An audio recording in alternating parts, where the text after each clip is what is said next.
This is Monty once again from DPO Surveillance Equipment.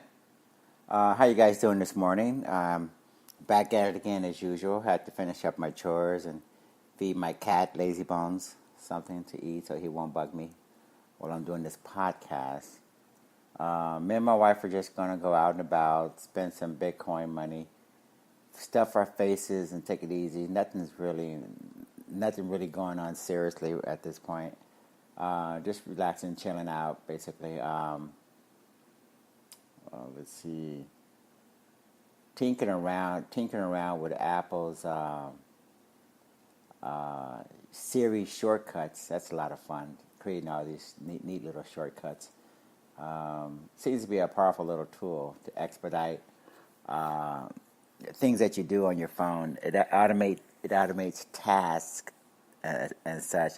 It's basically a productivity tool to give you quicker access to certain things you do on your phone and automate certain tasks that would involve, for instance, performing 5 or 6 different functions each and every time can be automated so that you just execute one command, like press one button, for instance, and 4, 5, 6, 10 different tasks are actually automated in sequence for you.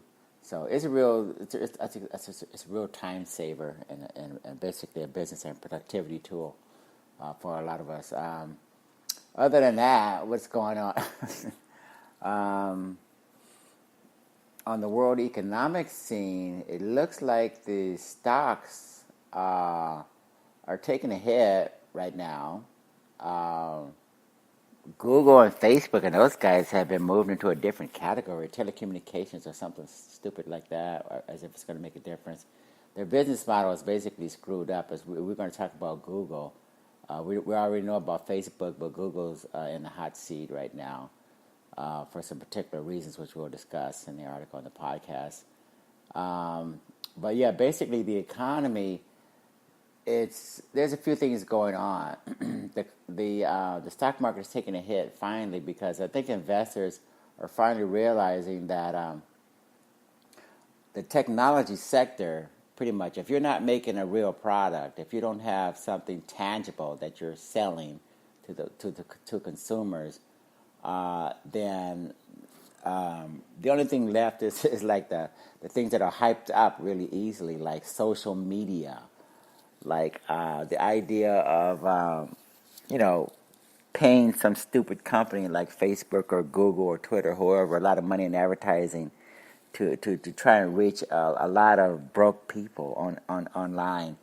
And people who are basically socializing and don't have very much money online. That's all they want to do. They want to socialize. And they're not really the ideal customers, for instance. So I think a lot of people are finally realizing that. A lot of corporations are realizing it, a lot of people are realizing it, and now the whole technology sector, at least a part of it that has to do with social media, is collapsing right in front of us. So that's basically what's dragging down the stock market right now as they sort out who actually has real products and services, who doesn't. And then also you have to consider that. I think we're in a recession. According to, I mentioned yesterday, I think it was who was it? J.P. Morgan Chase or Morgan Stanley, one or the other. Morgan Stanley, I think, is advising the general public overall that household debt or consumer debt has reached high levels, and they're cautious right now because no one wants to be left holding the bag. When interest rates go up and the cost of borrowing money, and there's more people who have more borrowed money than you would ever believe. Consumers' household debt is $13.3 trillion. Corporate debt is $6 or $7 trillion. Government debt, at least the trade deficit is. Our regular debt, the debt of the United States overall, our government owes $22 trillion in debt.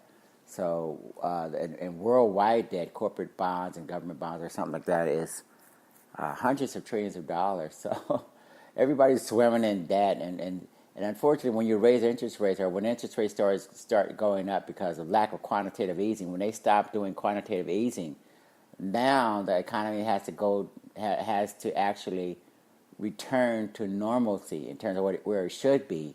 So that means the days of having free money are basically all over with. And I think the automobile manufacturers are indicating that right now. When you look at automobile loans, the type of loans that you're going to get, you're not going to get as many opportunities to get the zero interest rate financing. You're going to actually be charged something because automobile manufacturers aren't going to pay the cost for you to buy a car with zero interest anymore. Unless you really look maybe with GM or some of those guys. But even GM is going to be cutting back on the number of selections or models that are going to offer or have zero interest rate financing. So anyway, things are getting to the point where the party is coming to a close. People are going to actually have to put out some real money, and they're going to really have to consider that the Pied Piper is playing that tune, and we're going to see who's ready to withstand an economic downturn, especially if you have a lot of debt. You're going to be in big trouble. Anyway, other than that, that cautionary tone, it's going to be a tremendous opportunity for a lot of us who are well positioned to take advantage of accumulating assets on the cheap, the houses and the cars and the this and that and the other. Those of us who have been saving and investing, that's another problem. America's savings and investment is at a historical low, so people are not really prepared for the most part. Anyway, what are we going to... who am I? My name is Monty Henry, owner of DPL Surveillance Equipment. I run a full-service surveillance and security equipment company. We have lifetime guarantees and warranties on all the products. We have 24/7, 365 tech sales and customer support. The largest inventory of items, and not only can you buy, but you can rent or lay away as well. In our shopping cart, we do have the ability for you to check out using, as an alternative method, you can use Bitcoin, Ethereum, Bitcoin, Litecoin, Ethereum, and Bcash as a method of payment. For you crypto millionaires, like we know, and me and my wife, we've been involved with cryptos for 4 or 5 years at least. So we know a lot of you are sitting on some nice profits. So you may want to spend some of that on state-of-the-art, law enforcement grade, 24-hour customer service and tech support and sales support on these products. They're all state-of-the-art. They're all law enforcement grade, and they're all supported around the clock. And check out some of these spy gadgets. So I know if you like us, you like gadgets and spy gadgets and neat little toys. In addition to that, the website is redesigned. I think we're ready for the next 5 years, maybe or more. Optimized for mobile. We're going to waste a little bit more money on SEO or search engine optimization for those who still have a little bit of money left to spend out there. What else? We want to poke a finger in the eye of MasterCard and Visa and American Express and those guys who have been ripping us off for all these years. Forcing us to pay $60, $70 billion every year in discount settlement fees, batch fees, service fees, fees on top of fees, fees that you don't even know what they mean actually. And the government has been letting them get away with that. But the good news is the default rate is going up for a lot of these credit card issuers. And I'm going to publish something about credit card issuers in terms of why they're not such a good investment anymore. Mainly because when you start raising interest rates, that means it's going to slow down a lot of that business that's been accruing to the credit card issuers, because who wants to borrow money and pay money on top of money at a high interest rate of all things? Especially if it's personal. You can't even write that off as a business deduction. So if you've got personal debt on credit cards and you're paying high interest rates, that's the most stupid thing imaginable, because you can't even write that off. All you're doing is just paying a lot of money to someone else when you should be cutting up those cards and saving your money and buying things outright. If you can't afford it, then you postpone those purchases. Other than that, let's see. I think we covered everything about the shopping cart and the business and all that. Oh yeah, the articles directory, the video demonstration library, our media center overall on our website is full of very good information, very useful information about cryptocurrencies and Bitcoin. We cover health and fitness, economics and finance, cybersecurity, electronic harassment and prevention, a miscellaneous category, counterterrorism, surveillance and counter-surveillance, all sorts of topics in that video library, in the media center, if you will. Just basically a conglomeration of articles and podcasts and blogs and demonstration videos, everything imaginable for free. Today's topic is called Google Exposed User Data, Feared Impact of Public Disclosure. Again, Google exposed user data, feared impact of public disclosure. Google exposed the private data of hundreds of thousands of users of the Google Plus social network, though it didn't find evidence of misuse. The company opted not to disclose the issue this past spring, in part because fears of doing so would draw regulatory scrutiny. Google opted not to disclose to users its discovery of a bug that gave outside developers access to private data. It found no evidence of misuse. Google exposed the private data of hundreds of thousands of users of the Google Plus social network and then opted to not disclose the issue this spring, in part because of the fears that doing so would draw regulatory scrutiny and cause reputational damage, according to people briefed on the incident and documents reviewed by the Wall Street Journal. As part of its response to the incident, the Alphabet Incorporated unit announced a sweeping set of data privacy measures that include permanently shutting down all consumer functionality of Google+. Monday's move effectively puts the final nail in the coffin of a product that was launched in 2011 to challenge Facebook Incorporated and is widely seen as one of Google's biggest failures. I just want to say that I think Facebook is a major failure. In addition to Google Plus, in addition to Twitter, in addition to LinkedIn, from a business point of view, we were led to believe that these social networks with billions and billions of consumers ready, willing, and able to buy, as long as we got our ads properly placed on these social media networks, that we would have so much business. Which judging by the math, if you're reaching billions of people, billions upon billions, when you think about the 4 or 5 or 6 different social media networks combined, if you're on all of them, your phone should be ringing so much, your orders should be coming in so rapidly that you should be overwhelmed most of the time, if not all the time. So, in my opinion, all of this is a complete failure. It just so happens that Google decided to shut theirs down. Facebook is going in front of Congress to explain why all of these accounts are hacked and compromised, and why they have all these fake and phony baloney accounts set up on their networks. So, in my opinion, Google is not the only one that's a major failure. At least this Google Plus thing. But most of these social media outfits are in the same class, not just Google. A software glitch in the social site gave outside developers potential access to private Google Plus profile data between 2005 and March 2018, when internal investigators discovered and fixed the issue, according to the documents and people briefed on the incident. A memo reviewed by the Journal, prepared by Google's legal and policy staff and shared with senior executives, warned that disclosing the incident would likely trigger immediate regulatory interest and invite comparisons to Facebook's leak of user information to data firm Cambridge Analytica.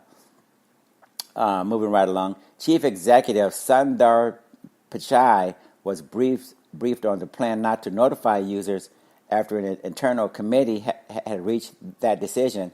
The people said, well, it's kind of weird that Sundar Pichai would withhold this information and not disclose this breach as soon as possible. I pay Google, like a lot of you probably pay Google, for the business application tools, the G Suite suite of applications. You can pay anywhere from $8 a month all the way up to who knows what depending on how many users and accounts you have and how sophisticated your operations are. And they, as mentioned in the contract, as this article talks about, they were obligated to disclose that information as soon as they found out, not later on, not thinking about it, not contemplating it, but immediately. And they breached their fiduciary responsibility. So you guys need to go on to Google's website, Facebook page, Twitter account, whatever. Call the phone number if you have a phone number for your G Suite people. Get a hold of your account representative and let them know that unless they want you to be part of a class action lawsuit, which undoubtedly will unfold, then they need to do something in the way of remedying your situation with some financial compensation or something, because that's in the contract for us G Suite users. Moving right along, the closure of Google Plus is part of a broader review of privacy practices by Google that has determined that the company needs tighter controls on several major products. The people said in its announcement Monday, the company said it is curtailing the access it gives outside developers to user data on Android, smartphones, and Gmail. The episode involving Google Plus, which hasn't been previously reported, shows the company's concerted efforts to avoid public scrutiny of how it handles user information, particularly at a time when regulators and consumer privacy groups are leading a charge to hold tech giants accountable for the vast power that they wield over the personal data of billions of people. We in the Bitcoin space, you guys, have been talking about over and over and over again, you cannot, no way, no how, accumulate a vast amount of consumer data or personal information in a centralized fashion. Any idiot in government or the private sector or whatever who thinks that you can accumulate a treasure trove of personal private data belonging to other people and put that in a big honeypot and not get hacked is only fooling themselves. It's just a matter of time. That's why the blockchain protocol associated with Bitcoin is so important, so valuable, because you do have the capability of decentralizing data. It's not one central point of contact with Bitcoin and blockchain. It's a billion points of contact that you have to compromise. It's spread out all over the planet amongst all sorts of nodes and servers and everything else. So if you want to compromise that data on the blockchain, good luck, because it's spread out so thinly that you're going to spend a whole lot of time trying to get access to a lot of information. You're going to get access to a small amount of information, if anything, if you compromise one particular aspect of it, which hasn't been proven lately. And it's only been 10 years since Bitcoin has been introduced, and no one has hacked Bitcoin. No one has hacked the blockchain. They've hacked individual stupid exchanges and different people's wallets who put money online in a wallet, when we've been saying do it, use a Treasure wallet, use a Ledger Nano wallet, and keep your Bitcoins offline. But the blockchain and the Bitcoin has proved that is the way to go. Moving right along. The snafu threatened to give Google a black eye on privacy after public assurances that it was less susceptible to data gaffes like those that have befallen Facebook. It may also complicate Google's attempts to stave off unfavorable regulation in Washington. Mr. Pichai recently agreed to testify before Congress in the coming weeks. Whenever user data may have been affected, we go beyond our legal requirements and apply several criteria based focused on our users in determining whether to provide notice, a Google spokesman said in a statement. Well, that's a big lie, because I haven't been notified, or wasn't notified in March of 2015 when Google was first, Google's investigators first discovered the problem. So anyway, in weighing whether to disclose the incident, the company considered whether we could accurately identify the users to inform whether there was any evidence of misuse and whether there were any actions a developer or user could take in response. He said none of these thresholds were met. Again, that's another line of bullshit, because you're not supposed to go through a lengthy evaluation on your end. If there's a compromise, there's a compromise. You just tell people there's a compromise. Right now, it looks like there's no problem, or maybe we're still investigating it. But you gotta come out and say something. Whether or not you can accurately identify users and whether or not developers know anything that they can tell you, that's another issue. That's not my problem. That's your problem. But I think you're supposed to notify the people who use G Suite at least, if not the regular Google Plus users. Moving right along, the internal memo from legal and policy staff says the company has no evidence that any outside developers misuse the data, but acknowledges it has no way of knowing for sure. The profile data that was exposed included full names, email addresses, birth dates, gender, profile photos, places lived, occupation, and relationship status. It didn't include phone numbers, email, messages, timeline posts, direct messages, or any other type of communication data, one of the people said. One thing, any amount of information is too much information.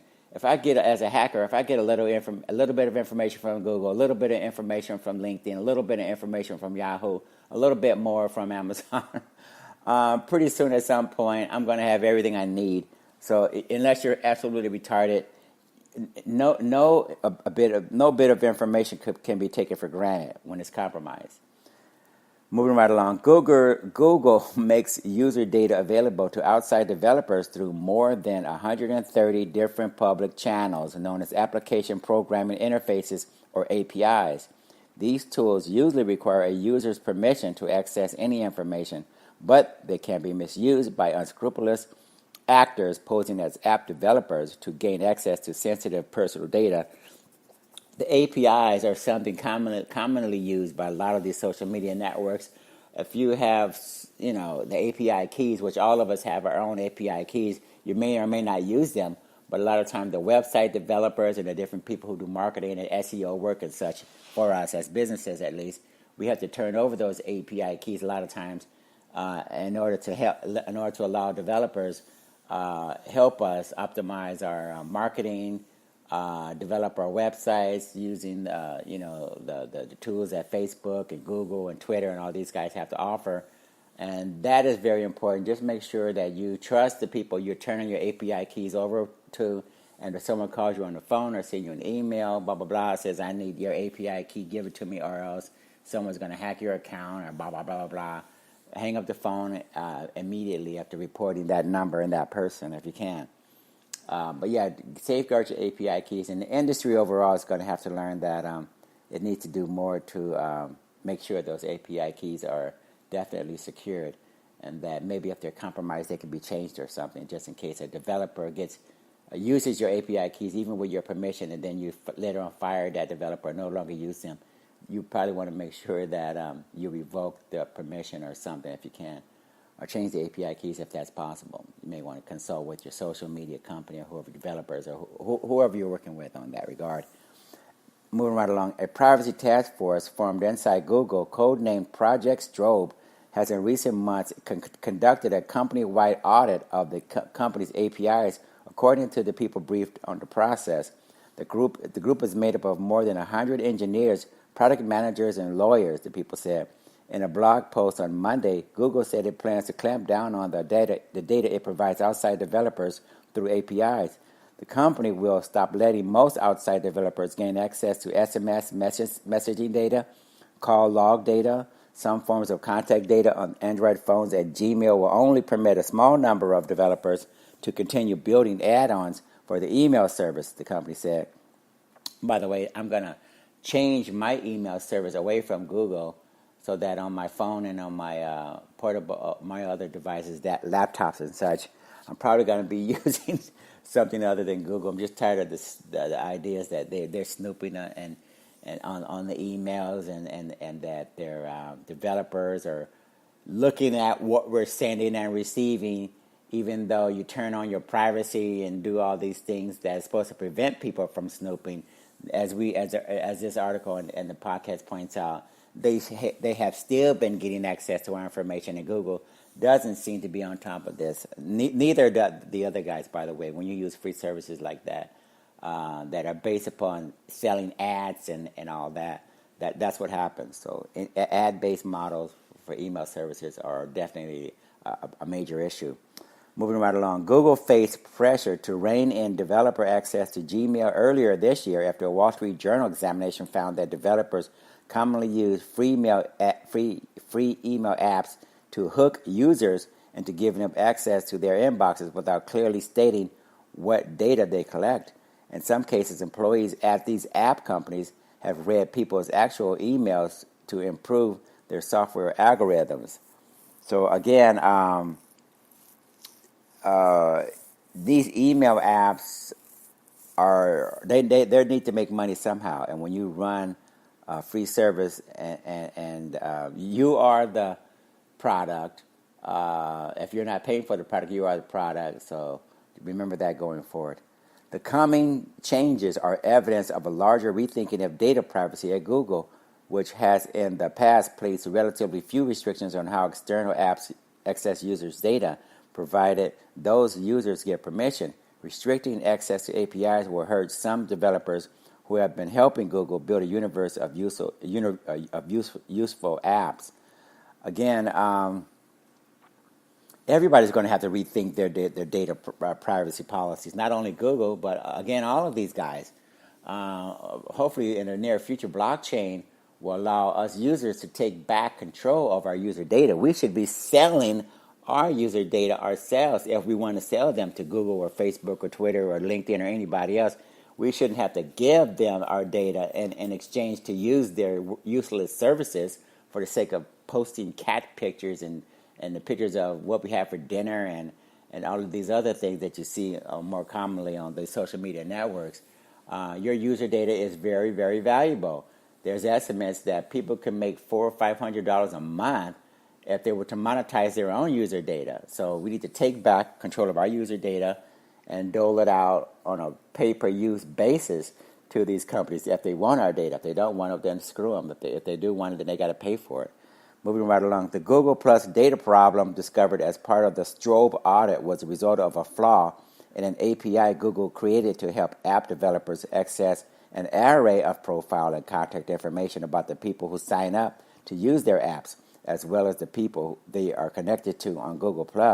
When a user grants a developer permission, any of the data they entered into a Google Plus profile can be collected by the developer. In March of this year, Google discovered that Google Plus also permitted developers to retrieve the data of some users who never intended to share it publicly, according to the memo, and two people briefed on the matter. That's just what I said earlier. Developers are getting access to information even though you change your permissions with the advice of Google so that it's private and it's supposed to be inaccessible, but still the developers are getting access to it. Moving right along, because of a bug in the API, developers could collect the profile data of their users' friends even if the data was explicitly marked non-public in Google's privacy settings, the people said. During a 2-week period in late March, Google ran tests to determine the impact of the bug.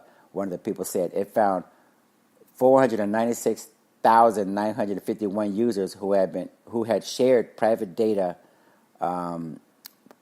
profile data with a friend could have had that data accessed by an outside developer. The person said some of the individuals whose data was exposed to potential misuse included paying users of G Suite, a set of productivity tools including Google Docs and Google Drive, the person said.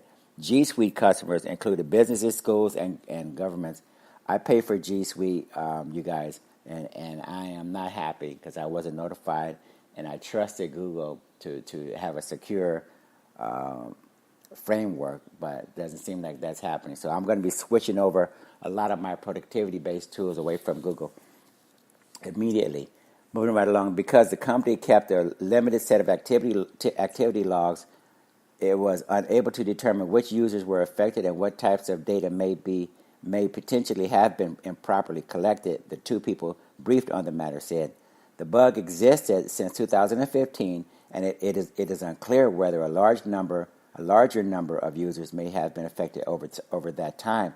Google believes up to 438 applications had access to the unauthorized Google Plus data, the people said. Strobe investigators, after testing some of the apps and checking to see if any of the developers had previous complaints against them, determined none of the developers looked suspicious, the people said.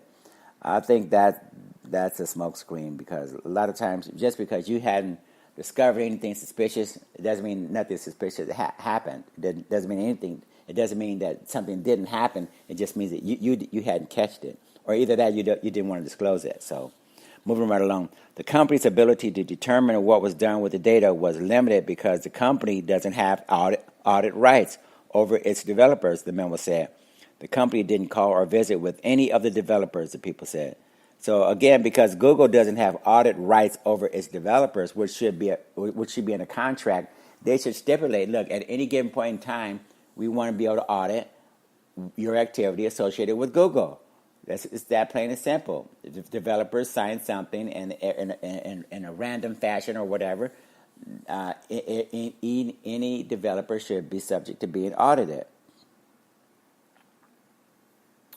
The question of whether to notify users went before Google's Privacy and Data Protection Office, a council of top product executives who oversee key decisions relating to privacy, the people said.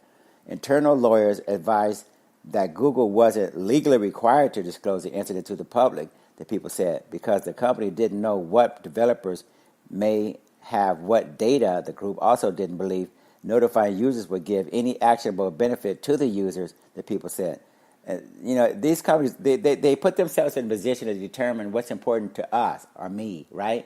They're like, oh, well, you're not going to benefit from knowing that there was a breach. You're not going to be able to take any steps. You're too stupid to make a decision on your own as far as whether or not this is a concern to you. That's what they're telling us.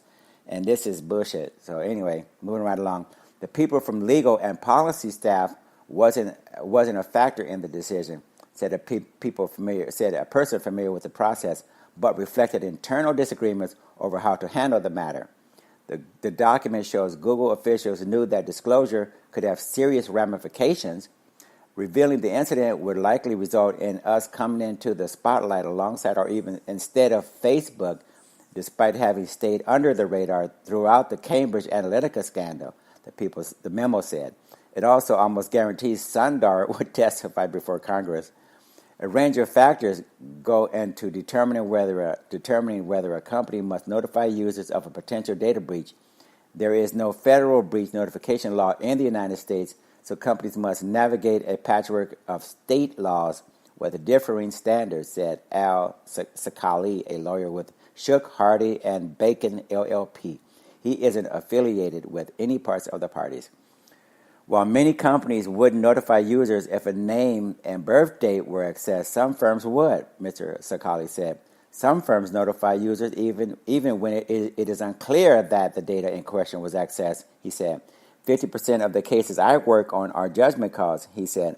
Only about half the time do you get conclusive evidence that says that the bad guy did access information. So again, I agree with this guy. You disclose first what happened, and then you worry later on, but you tell people that there may be a problem.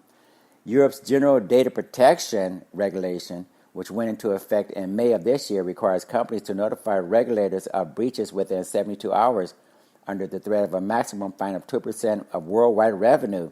The information potentially leaked via Google's API would constitute personal information under GDPR, but because the problem was discovered in March, it wouldn't have been covered under the European regulation, Mr. Sakali said. Google could also face class action lawsuits over its decision not to disclose the incident, Mr. Sakali said. The story here that the plaintiffs will tell is that Google knew something here and hid it. That by itself is enough to make the lawyers salivate, he said. In its contracts with paid users of G Suite apps, Google tells customers it will notify about any incidents involving their data promptly without undue delay and will promptly take reasonable steps to minimize the harm. That requirement may not apply to Google Plus profile data, however, even if you belong to a G Suite customer. That's the end of that section. Let's move on to Google Plus specifically. R.I.P. Google Plus, we hardly knew ye. Rest in peace, Google Plus, we hardly knew ye. End of Google Plus for customers formalizes the failure of Google's efforts to compete in social media. Few tears were shed Monday over the death of Google Plus, the search giant's oft-derided effort at challenging Facebook Incorporated and social media. It is easy to forget now that there was a time when Google Plus represented an exclusive club with millions of internet users clamoring to get in. At its ballyhooed launch in 2011, Google doled out private invitations, leaving the masses eager to gain access, a strategy that worked to a great success with the company's rollout of Gmail. But then Google, now a unit of Alphabet Incorporated, found that socializing online was harder than it looked. 7 years and hundreds of millions of dollars of investment later, Google has decided to abandon the effort, saying on Monday that it will kill off Google Plus for consumers. Earlier in the day, the Wall Street Journal reported that Google had exposed the private data of nearly 500,000 users of Google Plus, and in the spring opted against informing users. It was dead on arrival, said Youssef Squali, lead internet analyst at SunTrust Robinson Humphrey. When Google launched Google Plus, Mr. Squali said Facebook was already dominating the space. Google was trying to be more powerful than the Pope. The move to shut down Google Plus formalizes Google's failure to build a social network with staying power and highlights the challenge for other players to compete with Facebook, the world's most successful social platform. It is clear in hindsight, though, that the opportunity was there. Facebook rolled out Messenger in 2011, it bought Instagram in 2012, and WhatsApp in 2014, adding to its lineup of apps as Google languished. With these business models, it's really winner takes all, Mr. Squali said. Unless you're trying to focus on a totally different niche, it's almost impossible to displace the incumbent. Facebook now owns 4 of the top social media apps, a degree of dominance that has helped to insulate the company from competitive challenges as it faces repeated questions over its data handling practices. And even in the shadow of Facebook, other companies have managed to build social networks that attract more devoted users. Snap Incorporated launched Snapchat in 2011, the same year as Google Plus, and now counts 188 million people who uses its app daily. Twitter, which was launched in 2006, says it has 335 million people who use its service monthly. For the social media industry, Google's fare is particularly notable because Google had advantages other social media aspirants can only dream of: colossal pockets and billions of people who use its other products daily. This spurred Facebook to take seriously the threat posed by Google. When Google Plus was launched, Facebook chief executive Mark Zuckerberg declared lockdown, meaning employees should devote their full attention to the threat while it remained, according to Chaos Monkeys, a book by Antonio Garcia Martinez, a former product manager for Facebook. Google attempted to differentiate Google Plus with an emphasis on so-called circles of different friend groups, but users found this organization confusing. To help juice its growth, Google temporarily required users to sign up to Google Plus to perform functions on other services, such as uploading videos and posting comments on YouTube, but eventually dropped the requirement after users complained. By 2012, Google Plus was already falling short of expectations, and that year data from ComScore showed users were not staying on Google Plus. Other companies that built integrations with Google Plus, such as Zynga and Intel Corporation, said they were disappointed by the level of activity, or in my words, inactivity on Google's social network. While the company boasted more than 300 million members of Google Plus in 2013, a high percentage of what Google counted as active users were just people who clicked into the site by accident from another Google page, a person familiar with the matter said. One bright spot is that many companies still use Google for their employees to communicate. Google said Monday that it plans to launch social features specifically built for businesses. I think it's funny that Google Plus was set up initially so that you have to sign up to Google Plus in order to post comments and upload videos and do all these things for a while there. And then people got tired of this convoluted mess of signing up for Google Plus just to do the things they were doing normally on Google's other properties. And then Google decided to change that so that it became less confusing. but they did count all that traffic in terms of these being active Google Plus users, when in actuality they weren't. So in order to summarize, I'm just going to summarize here. Google Plus, Facebook, Twitter, all these social media properties, sites, companies, they all have the same problem. Socializing online is not what it cracked out to be. Housing user data, being responsible for that data is a major issue. It's a liability. It's a ticking time bomb. And anybody who thinks that they can, that going forward, that there's a long-term business model in that, it's only fooling themselves, because ultimately what's going to happen is people are going to hack into your system, steal the data, compromise the data, and you're going to pay a severe cost for it. That's what's going to happen. And that's what's unfolding. So as you see, the FANG stocks, at least the ones associated with FANG, stands for Facebook, Apple, Netflix, Google, and that's it.